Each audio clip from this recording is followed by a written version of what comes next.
पति के जाने के 15 दिन बाद जेठ जी ने बंद कमरे में मेरा हाथ पकड़ लिया और रातें रंगीन करने की बोला। पति की चिता की राख अभी ठंडी भी नहीं हुई थी। सिर्फ 15 दिन हुए थे अमित को इस दुनिया से गए हुए। मैं 24 साल की कोमल बदहवास सी कमरे के कोने में बैठी थी। सोचा नहीं था कि जयपुर के इस छोटे से गांव में मेरी जिंदगी का सबसे बड़ा तूफान आने वाला है। तभी दरवाजे पर एक साया आकर रुका। वह मेरे जेठ राघव जी थे। उन्होंने कमरे का दरवाजा अंदर से बंद कर दिया। उनकी आंखों में हमदर्दी नहीं बल्कि एक अजीब सी भूख थी। यदि इस घर में रहना है तो मुझे खुश करना होगा। उन्होंने करीब आते हुए फुसफुसाकर कहा, तुम्हें अपनी रातें मेरे नाम करनी होगी कोमल। उनकी इस बात ने मेरी बच्ची कुची रूह को भी झकझोर कर रख दिया। ऐसा लगा जैसे किसी ने मेरे जख्मी दिल को मुट्ठी में दबाकर भींच लिया हो। मेरा पूरा शरीर डर के मारे कांपने लगा। आप ये क्या कह रहे हैं जेठ जी? आप मेरे पिता समान हैं। मैंने रोते हुए कांपती आवाज में उनसे कहा। वह क्रूरता से हंसा और आगे बढ़ा। पिता, इस घर में अब तुम्हारी तकदीर का फैसला मैं करूंगा। उसने मेरा पल्लू पकड़ने की कोशिश की।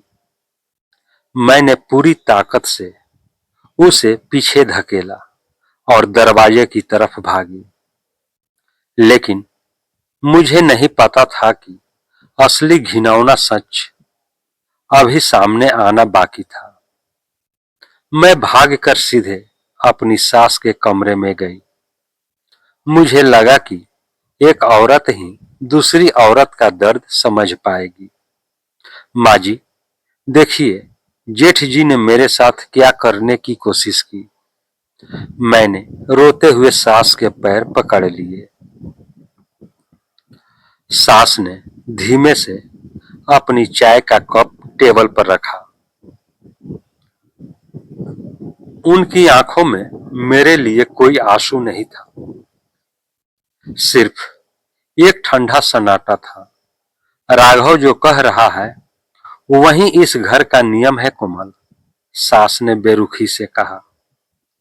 अमित के जाने के बाद तुम इस घर पर बोझ हो। अगर छत चाहिए तो राघव को खुश रखना होगा। मेरे पैरों तले जमीन खिसक गई।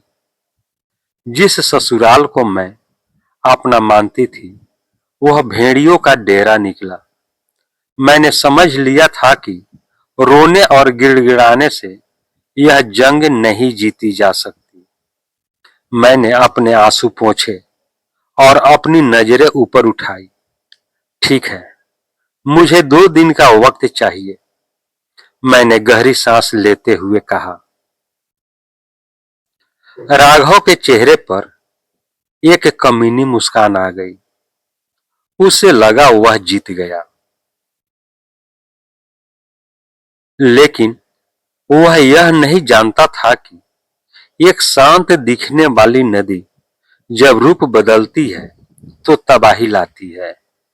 मैंने अपने कमरे का दरवाजा बंद किया और अमित की अलमारी की तरफ बढ़ी। अमित के कुछ पुराने कागजात ढूंढते वक्त मेरे हाथ एक डायरी लगी। वह अमित की पर्सनल डायरी थी। जैसे ही मैंने उसके पन्ने पलटे मेरे होश उड़ गए। डायरी में लिखा था, अगर मुझे कुछ हो जाए तो समझ लेना यह कोई हादसा नहीं था। राघव भैया मेरी जान के पीछे। अमित की डायरी का वह पन्ना पढ़ते ही मेरा खून खौल उठा। अमित की मौत कोई एक्सीडेंट नहीं बल्कि एक सोची समझी साजिश थी। राघव और सास ने मिलकर अमित को रास्ते से हटाया था ताकि वे उसकी बीमा राशि और जमीन हड़प सके। अब उनकी नजर मुझ पर और अमित के हिस्से की जायदाद पर थी। अगली सुबह राघव ने मुझे रसोई में अकेले पाकर फिर घेर लिया। क्या सोचा छोटी बहू, आज की रात मेरी होगी ना? उसने गंदी नजरों से देखते हुए पूछा। मैंने मुस्कुराकर उसकी तरफ देखा जिसमें कोई डर नहीं था। जरूर जेठ जी, आज रात आप जैसा चाहेंगे वैसा ही होगा। वह मेरी इस तब्दीली से हैरान था, लेकिन अपनी हवस में अंधा हो चुका था। वह नहीं जानता था कि मौत का जाल अब उसके खुद के इर्द गिर्द बन चुका था। रात के 11 बजे पूरा घर सो चुका था। राघव दबे पांव मेरे कमरे में दाखिल हुआ। कमरे में मध्यम रोशनी थी। मैंने 2 गिलास दूध टेबल पर रखे हुए थे। बैठिए जेठ जी, पहले दूध तो पी लीजिए, मैंने शांत आवाज में कहा। राघव ने हंसते हुए गिलास उठाया और एक ही सांस में खाली कर दिया। अब ज्यादा इंतजार नहीं होता कोमल, वह मेरी तरफ बढ़ा, लेकिन 2 कदम चलते ही उसके पैर लड़खड़ाने लगे। उसका सिर चकराने लगा और वह फर्श पर गिर पड़ा। तुमने तुमने इस दूध में क्या मिलाया है? उसने गले को पकड़ते हुए तड़प कर पूछा। सिर्फ गहरी नींद की दवा है जेठ जी, क्योंकि आपकी असली खातिरदारी तो अब होगी, मैंने कहा। तभी कमरे की लाइट जली और दरवाजे से पुलिस के साथ गांव के सरपंच अंदर दाखिल हुए। राघव की आंखें फटी की फटी रह गई। सरपंच के हाथ में एक चालू मोबाइल था जिसमें राघव की सारी कबूलियत रिकॉर्ड हो चुकी थी। मैंने पुलिस को अमित की वह डायरी और राघव के खिलाफ सारे सबूत सौंप दिए।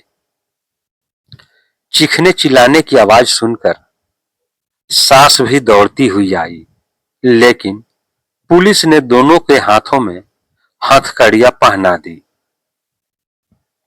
ससुराल वाले जिसे बेसहारा और कमजोर समझ रहे थे, आज उसी ने पूरे साम्राज्य को ढहा दिया था। गांव के लोग राघव और सास पर थूक रहे थे। मैंने भारी मन से अमित की तस्वीर की तरफ देखा। उनकी आंखों में एक अजीब सा सुकून तैर रहा था। उस दिन मुझे समझ आया, अन्याय को सहना ही सबसे बड़ा अपराध है।